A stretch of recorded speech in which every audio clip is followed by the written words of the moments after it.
Investors are all excited because Disney Plus is cracking down on passwords. Surely that will reinvigorate the stock the same way it did to Netflix, but stop. Folks, we're here to tell you that something strange is happening and Disney may not win the way that is expected. Instead, the creatives are sabotaging the House of Mouse, Agatha, and Acolyte, ruining any chance of Disney winning with the password crackdown.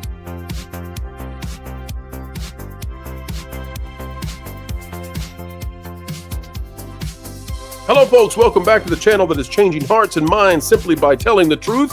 Logic, fancy that, we still do here, and we hope that you do as well.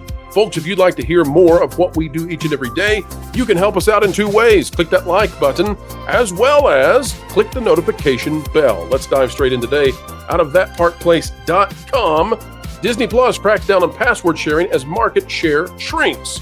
We'll explain what this has to do with Netflix in just uno momento. The Walt Disney Company is making it more difficult for families and friends to share accounts in separate households. The so-called password sharing concept is facing the ire of a company seeking to implement a similar system as Netflix. But when Netflix eliminated the ability to share accounts amongst family and friends, the result was a booming stock and increase in subscribers. Not all is a surefire hit for Disney, however, with this maneuver. Unlike Netflix at the time, Disney is losing market share. It has yet to be seen how a weakening platform performs when it is made more difficult to obtain it. Let's take a look now at why investors are excited. I'll show you in a few what the investors are saying. This is out of Biz New Orleans, and it's by the Associated Press, so it's really originally by the AP. Netflix's password sharing crackdown pays off. It says Netflix's subscriber and earnings growth accelerated in its latest quarter as the video streaming service benefits from a crackdown on freeloading viewers and expansion into advertising and an acclaimed programming lineup. Scrolling down to the important part of this, it says, as a part of a shakeup that began in mid-2022, Netflix has been blocking the previously widespread practice of sharing subscriber passwords with friends and family living in other households. It also introduced commercials for the first time as part of a low-priced version of its service. Since those moves began rolling out 2 years ago, Netflix has picked up nearly 55 million more paying subscribers/customers, pushing its worldwide subscriber count nearly 278 million through June, far in excess of double of Disney Plus. Folks, that's what the investors want. That's why Disney is cracking down at a time when Disney's ratings are abysmal, and surely cracking down on password sharing removes many of those eyeballs, thus hurting their ratings. So the only reason they would do this is if they think that it will generate more subscribers, and they do, and investors like that. But take a look. This out of the Nielsen gauge, you can see that Disney has been losing market share. We talked about this before. We're not going to stay on it for very long. Just want to say, though, that this week, Disney Plus expanded its paid share program to give its users ways to enjoy their Disney Plus subscription along with family member or friend. That's out of Disney. Now, what they're really not saying is, we're removing your ability, but here you can pay and get the ability back. You can share accounts. You're just going to pay for it. And how is Wall Street responding? Well, take a look. This out of Yahoo Finance, and they are borrowing stuff from The Fly. It's okay. The Fly knows about it. Disney upgraded. JP Morgan downgraded. Wall Street's top analyst calls. Let's see what they have to say about Disney. Seaport Research upgraded Disney to buy from neutral with a $108 price target. The firm sees a better macroeconomic outlook going forward and says investment sentiment on Disney is seemingly willing to accept the current state of the park's demand and emergent direct-to-consumer profits as a base from which to build. Now, this is one of the most vanilla, milquetoast kind of statements in support of Disney I've ever seen. Let me explain why. The Walt Disney Company just 3 years ago was trading at the upper 100s. We're talking about 180, 190. Now, Seaport Research is expecting that Disney might get to 108. That's the target, $108. And then in addition to that, they're saying that, well, apparently investors are just going to have to suck it up when it comes to the park's demand. And, well, the direct-to-consumer, that's streaming, that's Disney Plus, it's a base from which to build. It's emergent. The problem here, folks, is that Disney is not on track to generate the kind of stock value they had 3 years ago. And this is, frankly, it's damning, truly. Now, what's causing all of this? Why isn't Disney getting the bounce that Netflix had through their password crackdown? From that part place again. Oh, here it is. Here you are again, Agatha. It says, Agatha, all along, ratings crashed below, canceled the Acolyte on Disney+. Media run with misleading numbers.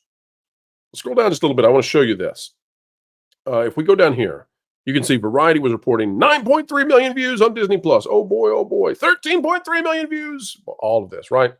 But let's get down to it. This is the paragraph that matters so much. And by the way, thank you to John Nolte over at Breitbart for reporting on this and for giving us the credit that's well due and earned. But we don't want to ever take that for granted. John Nolte, we really appreciate you being a follower, subscriber, reader, viewer, whatever you are. John Nolte, we love your work. Hope we can get you on the channel sometime soon. This is the paragraph that matters. It says, if we divide the viewership measured for the Acolyte by the number of days for which we are given, we discover that the Acolyte averaged 2.22 million views per day in its first 5 days. If we divide the viewership measured for Agatha, we find out it only picked up 1.32 million. In other words, per diem, Agatha all along only nabbed 59.5% of the Acolyte's viewership for the days which we have been provided.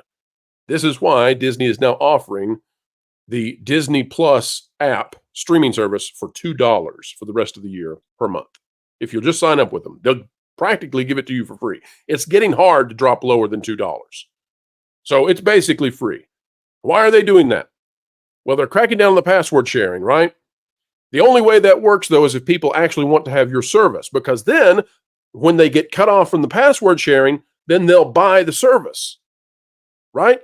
If you don't have a reason for them to continue using it, then all that happens when you cut them off from the password sharing is they just say, oh, well, I wasn't using it anyway.